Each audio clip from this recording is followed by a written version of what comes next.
Үзэгч та бүхэндээ Монголын үндэсний олон нийтийн телевиз цагдаагийн ерөнхий газар хамтран бэлтгэдэг амрыг ирээд нэвтрүүлэхийн ярилцлагын цаг болон хүрэх гэж байна. Тэгэхээр өнөөдөр манай студид цагдаагийн байгууллагаас анх удаа нэгдсэн үндэсний байгууллагын инхих сахиулах ажиллагаанд цагдаагийн чиглэлээр амжилттай гүйцэтгэж ирсэн албаагчдаа урьж оролцуулж байна. За ингээд та бүхэнд өнөөдрийн мэнд төргий. Өнөөдрийн мэнд төргий. За тэгэхээр ярилцлага бид одоо тухайн нутаг оронд ер нь нөхцөл байдал ямар байдгийг энэ талаарх мэдээлэл эхлэе. Бидний тухайд өнгөрсөн оны 2014 оны 11 дугаар сараас хойш нэг жилийн хугацаатай Өмсөд улсад нэгдсэн үндэсний байгууллагын мандаттай хийх дэмжих ажиллагаанд цагдаагийн байгууллага өөрийн үндсэн чиг үүрэг буюу нэгдсэн үндэсний байгууллагын цагдаагийн албанд цагдаагийн зөвлөх гэсэн статустаар үр гүйцэтгэж ирлээ. За ажиллагааны газар орны нөхцөл байдал бол мэдээж амаргүй.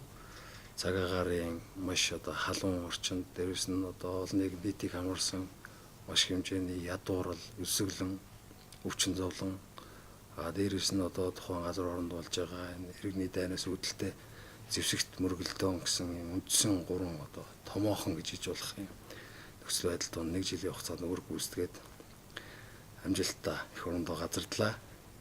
Мэдээж нөхцөл байдлын талаар ярихад бол маш их зүйлийг ярьж болох хэдий үндсэн нөхцөл байдал энэ цагдаа яг нэгдсэн үндэсний байгууллагын цагдаагийн албанд цагдаагийн албаагч ямар үр гүйцэтгэх вэ гэхээр дөрвөстийн хоорон гэж байгаа дотоодын зөрчил мөргөлдөөний улмаас орон гэргүй болсон нэгдсэн үндэсний байгууллагын тусламж энэ үйл ажиллагаанд хамрагдж байгаа энэ иргэдийн дөрвөстийн хооронд дотоодын тэр гэмт этгээдүүдийн халдлагаас хамгаалах өмнө самуу энэ нөхцөл байдлыг таслан зогсоох гэмт хэрэгтэй тэмцэх олон нийтийн аюулгүй байдлыг хангах гэсэн ийм үндсэн чиг үүрэгтэй оролцоод ирлээ.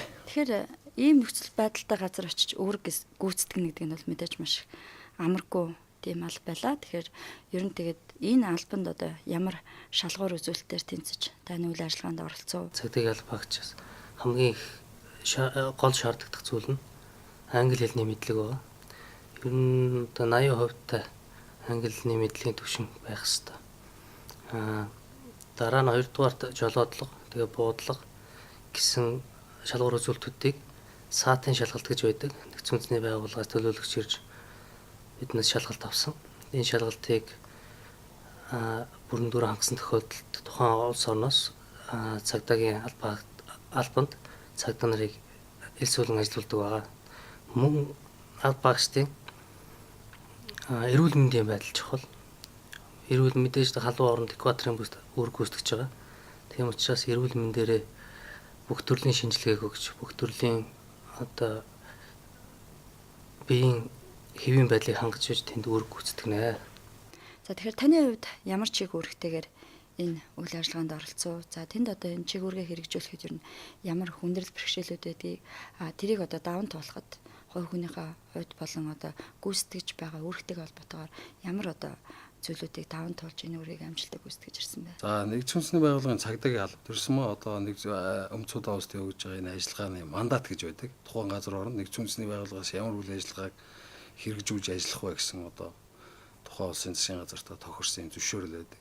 За цагдаагийн зөвлөхийн тухайд бол дөрвөстийг хамгаалах, дөрвөстийн эрхийг эдлүүлэх, тодорхой эрхүүд байгаа эдгээр эрхийг эдлүүлэх энэ ажиллагааг хангах гуравт тухайн газар оронд үр гүйцэтгэж байгаа олон улсын байгууллагууд, бусад хүмүүнлэгийн байгууллагуудын албаагчдын энэ үйл ажиллагаагаа идэвхтэй явуулахад бид нар тусалцаа үзүүлэх, хамгаалтын тусалцааг үзүүлэх гэсэн ийм дөрвөн чиг үүрэг байдаг.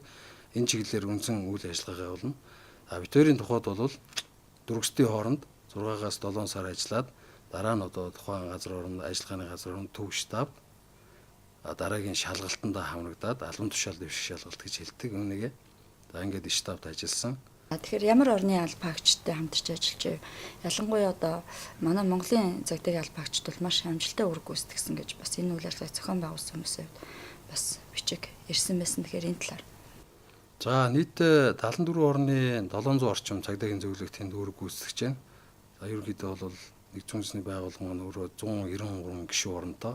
Тэгээрээс тал орчим хувь нь энэ цагдаагаа илгээж энэ ажиллагаанд энэ тусалцаа үзүүлж байгаа.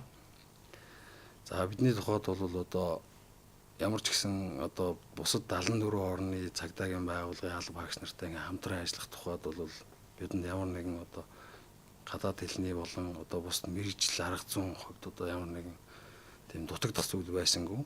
Харин ч бид одоо бас энэ цаг агаарын эрсдэл сурчинд өссөн энэ Монгол Улсын цагдаагийн байгууллагын алба хаагчдаа сургаж байгаа энэ хөтөлбөр юмд сайн хамрагдж ирсний тухайд бол одоо албан үүргийг гүйцэтгэх тал дээр бол мэрэгжлийн өндөр түвшинд байж чадсан. Энэ тухайг маань одоо дурдсан талархлын бичиг бас манай байгууллагад ирсэнд бид бас маш их баяртай байгаа. За тэгэхээр таны хувьд бол ажиллагааны удирдлагын газарт ажиллагааны офицерын албан тушаалд ажиллаад ирсэн байгаа. Тэгээд тэнд очих юм бол ер нь одоо цагдаагийн албаагчид маань одоо бас өөр чиг үүрэгтэйгээр ингэж дотроо өөр чиг үүрэгтэйгээр үр гүйцэтгэдэг юм байна. Танд одоо ямар хүндрэл бэрхшээлүүд гарч ив. Ялангуяа одоо бас энэ албанд ажиллаад үр гүйцэтгээд даваад ирсэн үеийн үед цаашдаа ажиллах гэж байгаа, энэ ажиллагаанд оролцох гэж байгаа залуустай юу гэж хэлэх вэ? Тухайн ажиллагааны газар оронд ажиллагааны төв штабт гэмтэргийн анализ тухайн анхны ажиллагааны цагдаагийн албаны бүх тайлан мэдээг гаргаж хойшоо Нью-Йорк болон тухайн өмнөд Суданы засгийн газар мөн ажиллагааны удирдлагуудаа явуулдаг байсан. Тэгээд гэмтэргийн анализ мэдээг мөн бас өдөр 7 хоног сар улирлаар гаргаж мөн хойшоо танилцуулдаг байсан. Тэгээд би урд нь хэсгийн байцааг шийжсэн. Хэсгийн байцааг шийж байхдаа энэ гэмтэргийн анализ дүн шинжилгээг хийдэг байсан. Энэ минь одоо энэ олж авсан туршлага минь одоо надад тухайн ажиллагаанд ажиллахад маш их төхөмтэй байсан. Мөн энэ төлөв зохион байгуулалтын хэлтсээр мэдээ тайлан яаж гаргадгийг мэддэг учраас одоо бас энэ надад энэ албан тушаал ажиллах илүү сонирхолтой. Тийм илүү ойр дөхөн байсан. За тэгэхээр энэ хариуцлагатай албыг амжилттай гүйцэтгэж ирсэн хоёр албаагчдаас бас энэ талаарх мэдээллүүдийг нэлээд дэлгэрэнгүй авлаа. Ер нь тэгээд энэ албанд одоо үр гүйцэтгэхэд дэмжиж тусалсан дарга удирдлагууд албаагч бие бүрэлдэхүүнтэй хандаж мэндчлэгээ төвшүүлгөө. За Монголын цагдаа дэлхийн хэмжээнд гарч ажиллаж болно гэдгийг одоо анхны Монголын цагдаагаас томилогдсон 4 цагдаа бид дөрөв одоо ингэж өөрсдийн ажил үйлсээрээ харууллаа. Мөн битээрээс гадна бүгд найрамдах Судан улсын Дарфур хотод үр гүйцэтгэж байгаа. Тэд дундаа Утганбаяр, тэд дундаа Инх Жаргал нар байгаа. Тэгээд одоо Монголын цагдаагийн цаашдын хойштын ихийг сөхөх үйлсэд оруулах хувь нэмрийг улам ихсгэж цаашдаа ихийг сөхөхийн ажиллагаанд оролцох албаагчдад одоо өөрсдөө үйл ажиллагаанд сурсан мэдлэг туршлагаараа хуваалцаж үлгэр дуурайл болно. За тэгэхээр өнөөдөр манай студид нэгдсэн үндэсний байгууллагын инхийг сөхөх ажиллагаанд цагдаагийн чиг үүргээ одоо анх удаа амжилттай гүйцэтгээд ирсэн нийслэлийн цагдаагийн газрын төлөөлөлт зохион байгуулалтын хэлтсийн алах мэргэжилтэн цагдаагийн Ахмад, за Бат Оргил, за мөн эрүүгийн цагдаагийн албаны ахлах мөрдөгч, цагдаагийн ахлах цэцлэгч Эрдэнэ Далайнаар урагдж оролцлоо. Нэвтрүүлэг үргэлжилж байна.